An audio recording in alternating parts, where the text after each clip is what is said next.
year, and it's a bit shrunk at the moment. I think we're down to 6 people, but we have one new member coming on, so we'll be up to 7. And actually, we like to be around 9 or 10, so we'll be looking around for other people to ask.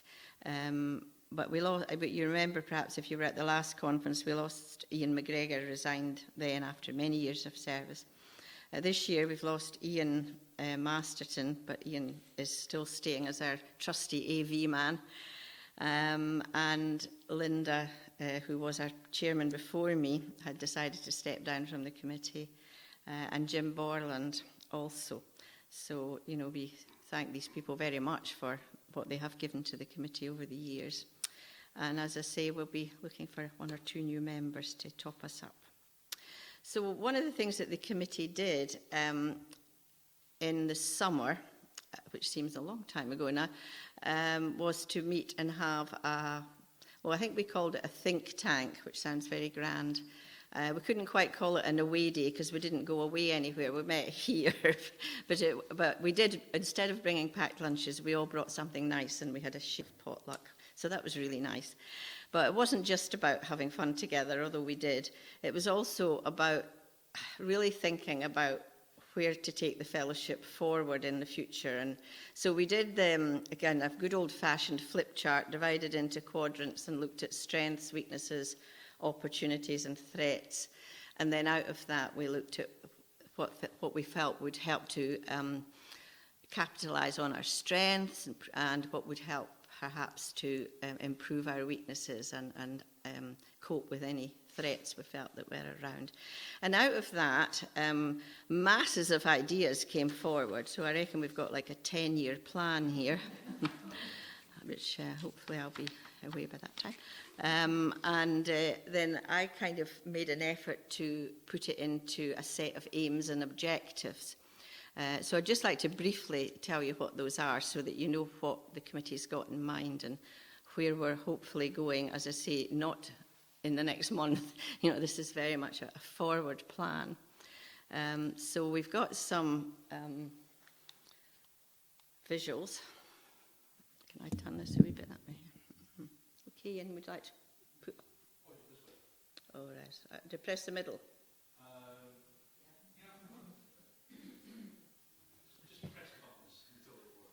Okay. Right, okay, so this was our first... Oh, I've gone too far, haven't I? Hang on. Right, aim 1. Going too much. Okay. Our first aim, we felt, was to clarify our identity. And you might think, well, that's quite obvious. But actually, a lot of people have often said, well, is it only people who are Scottish? Is it only people who are Christians? Is it only people who write Christian stuff? So there was a bit of doubt around, or there has been. So we felt that was probably quite important. And so therefore we thought it would be a big help if we had a mission statement. And we had a go at trying to draft some mission statement paragraphs. It was towards the end of the day, and I think we were all beginning to suffer from combat fatigue, but we did actually come up with a few. And then we decided, when we met in our committee a month ago, that it'd be a good idea to have a workshop today and let some of you guys have a go at writing the mission statement. And so one of the workshops, which will be led by Lorna, is going to be giving you the chance to look at some of the bits that we came up with, but then to have a go yourself at what do you think is the mission of our fellowship. Okay, so that was aim 1. Aim 2 was to increase our income. Gosh, this is really jumpy, isn't it? Yeah. Aim 2 was... I'm trying to. Aim 2 was to increase our income. And we had 2 objectives there: to become aware of potential sources of funding. So we're going to be looking at if there are any grants around or any funding bodies that would be interested perhaps in giving us some money to do something a bit special. So Norman and I are going to be working on that. And the other objective from that we thought would be to use the fellowship's writing to raise money. because obviously we've got a body of writers here, and we've got some wonderful writing over the years that people have put in for competitions, and we thought, well, why not produce an anthology? So we're hoping to do that towards the end of next year, and Lorna will be talking a bit more about that during the competition slot. But we thought that might be a way of raising some money, as well as giving people a chance to be published and to reach a wider audience, because you write a piece for a competition, it goes into Wordwise, you read it here, but that's about it, unless you yourself use it to put it out there. But this would give you another opportunity to be published. And I know my own writing group does an anthology every year, and we find it's a really great thing to give to people for a little Christmas present, or to put in with their Christmas present, or give to a neighbour, or if you're going to visit someone over the Christmas season, it's a really nice thing to take. So there are all sorts of uses for it. So the next aim...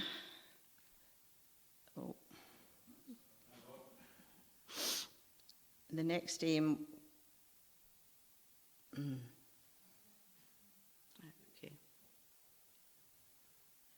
was to encourage activities among members between the biannual conferences and events. Because as you can see here today, we've got maybe about 20, 25 people, but in fact we have a membership of almost 100, I think. Is it more than 100? Right, okay. So obviously there's a lot more people who want to be part of the fellowship, who enjoy getting their quarterly magazine, but can't make it to Stirling for a day conference. And so we were thinking about ways of encouraging activity in more local settings for people. And to date, the only satellite event, if you like, has been in Campbelltown. So, really right away on the outskirts. So there's no reason why we can't have more of those in the future. So we're going to try and encourage smaller, more local events under the umbrella of the fellowship. And if people don't want to actually have an event, a conference type event, just encourage people to meet together and pray together, write together, support each other, encourage each other. So that was that particular one. And then the next aim was to increase the size of the committee. Well, I spoke about that a bit earlier on. And we really need 2 or 3 new members, so that's our objective. The next aim was to increase the number of competition entries. And we had a very ambitious target, which I just plucked out of the air, of a 50% increase overall over, say, 4 competitions. So again, we're looking at ways of making our competitions better published, better known, because it's a very cheap competition to enter. I don't know if you've ever looked at the world of writing competitions, but some of them are quite expensive. You're up against hundreds of people, so chances of winning are quite slim. So, you're paying maybe £25 or something to enter. So it's a very worthwhile and cost-effective, our competitions. So we're hopefully will be working out methods to just get our competitions better known and used more. And then our next aim was to develop our biannual conferences and events. We also were talking about, okay, we're not getting huge numbers at our twice-a-year conferences. Is that because people want something different? Would they come to something different? So we're going to be looking at that. Will we have maybe one conference and one other event that is a bit different, perhaps a retreat day where people would have a chance to write quietly if they wanted to get help with their writing on a one-to-one basis, that kind of thing. Well, would that be something that might attract people more?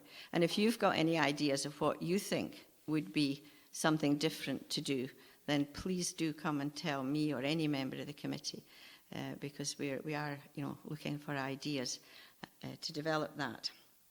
And then our last aim was to increase our influence and visibility. And again, I just plucked a figure out of the air, hopefully, within the next couple of years, we'll have 20 new contacts. So, we're not talking about necessarily new members, but perhaps organisations or churches or para-organisations that we have struck up a relationship with, a fruitful relationship. We feel maybe the fellowship's been a bit isolated, that it's not perhaps getting involved in joint projects with another suitable organisation, that kind of thing. We've tended to just do what we do and within our little fellowship. So maybe we are needing to, broaden our sphere. And the other objective we felt under that aim to develop our internet platform. I mean, everything nowadays is about, internet and screen and social networks and all the rest of it. And we do have a website, we have a Facebook page, a Twitter account. We are doing the business, but we're not getting a lot of response, in terms of likes, as they say in Facebook, or people coming and using the website. So we're looking at ways to develop that more. And perhaps we'll be, if anyone here's got expertise in that field, then that would be great. But we'll maybe try and, consult people who are really good at that kind of thing. I mean, I don't think we're too bad, but I think we just could be better. There are probably a lot of ideas that we just haven't even thought of, So probably what we want is somebody about age 18, really, who has grown up with a mobile phone in their hand and is never out of Facebook, I think it's more difficult for those of us who grew up in an era when there were no such things, and we've had to learn along. And I always feel a bit like, the old dog that's not quite caught up with its master out on a walk, I'm doing my best, but, I always feel as if I'm a little step behind, So that was our think tank, and that's what we've come up with. It's quite a lot to take in, I know, but if anything that I've said has, made you think something, or want to tell us something, or, something that you don't like even, that you think we shouldn't be doing, or whatever, then please take today to talk about it and tell us, because that was only half a dozen of us on a sunny day in August, kind of having our blue sky thinking day, and it was great fun.